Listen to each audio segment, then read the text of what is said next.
Hello दोस्तों, आज हम लेकर आए हैं तुम्हारे सामने वॉशिंग टाइमर है। ये गोदरेज कंपनी का 6 तार में आता है। ये पिछली वीडियो मैंने सैमसंग कंपनी का वॉश टाइमर के बारे में बताया था, वो 7 तार में था और इसमें अलग कोड होता है, उसमें अलग कोड था। तो इसमें जो ब्लू वायर है ये हमारी बजर वायर है और जो हमारी रेड वायर है ये हमारी फेस वायर है और जो हमारी ये ग्रे वायर है ये हमारी सिलेक्टर वायर होती है। ये राइट से लेफ्ट जाएगी, यानी दाईं तरफ से बाईं तरफ करंट जाता है इसमें।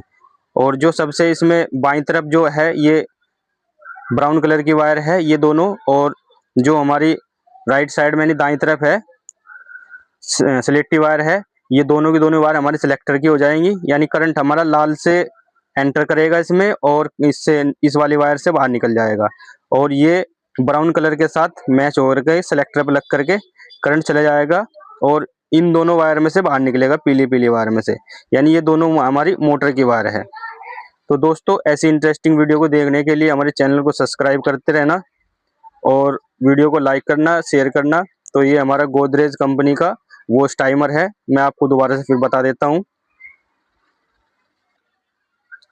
देखो, इसमें ये 3 बड़ी वायर जो है ये हमारी 2 पीली वाली मोटर की है और लाल वाली हमारी फेस की है।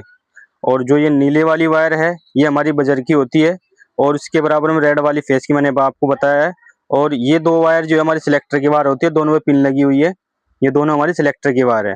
सिलेक्टर जिस पे हम सिलेक्ट करेंगे, जब पानी निकालते हैं तो इसमें करंट कट जाता है।